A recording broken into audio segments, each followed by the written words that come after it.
Miel, vous avez fait vraiment une œuvre gigantesque. Quel matériau vous avez choisi de faire ça? C'est de l'acier inoxydable, en fait. C'est un matériau qui va perdurer dans le temps.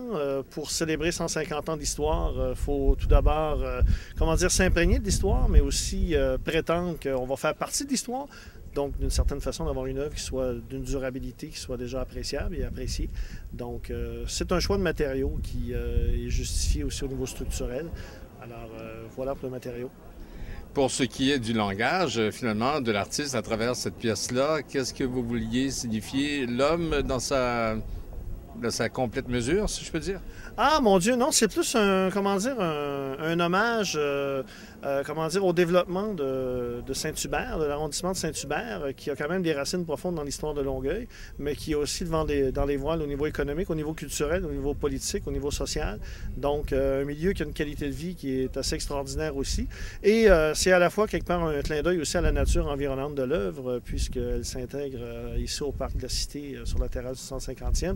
Un lieu tout à fait extraordinaire, tout à fait inattendu aussi, hein, comme urbanisme. C'est vraiment quelque chose de très, très grande qualité au niveau de la proximité de la nature, mais la proximité aussi du milieu de vie quotidien là, pour comment dire, les quartiers résidentiels qui...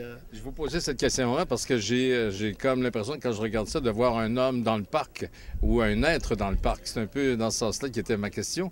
Mais donc, vous partiez pas au départ avec un sentiment humaniste, mais plutôt avec un sentiment environnementaliste. C'est un peu ça, là. Ben, en fait, je dirais plutôt un sentiment soit à la fois philosophique ou à la fois psychosocial, dans le sens que, oui, ça peut représenter, bien sûr, si on parle d'un développement dans un milieu, c'est fait par des hommes et des femmes qui prennent des initiatives, qui ont un leadership, qui sont reconnus quelque part dans leur communauté. C'est ce qui fait avancer cette même communauté-là.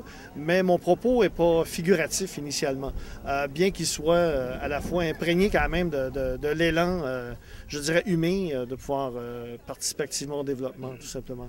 Donc, c'est une œuvre qui a un caractère très sociologique, c'est un peu ça, là. Ben, à la fois sociologique ou socioculturel, au sens où, effectivement, les utilisateurs, les usagers du parc pourront la définir comme ils le veulent bien, mais j'ai quand même inscrit au bas de l'œuvre que l'art, en fait, devient significatif à partir du moment où il vit dans la sensibilité de l'autre.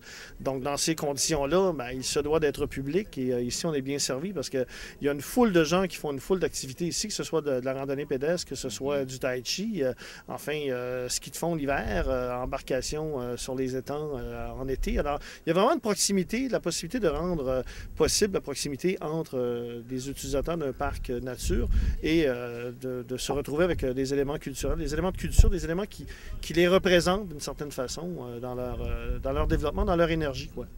Sur le plan logistique, fabriquer une pièce gigantesque comme celle-là, elle a quoi comme hauteur? 25-30 pieds ou pas? 25 pieds, effectivement. 25 ouais. pieds, hein? Ça demande quand même une infrastructure, un hangar. Vous avez fait ça où exactement, là? Ben, en fait, j'ai fait 3 préassemblages dans mon atelier. Et puis ensuite, comme appareil de levage, j'étais limité.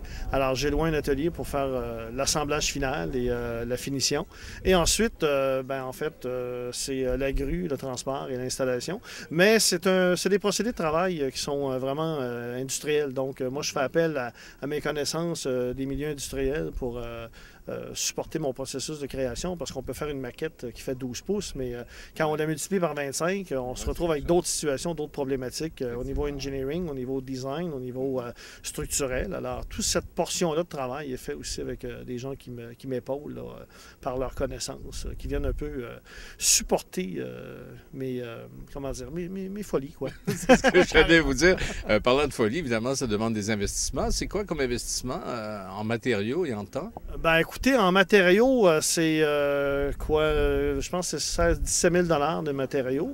En temps, fabrication, réalisation, ça a été comme 5 semaines de travail intensif. Mais si on parle de tout le travail, ça n'inclut pas les nuits blanches au niveau de la conception.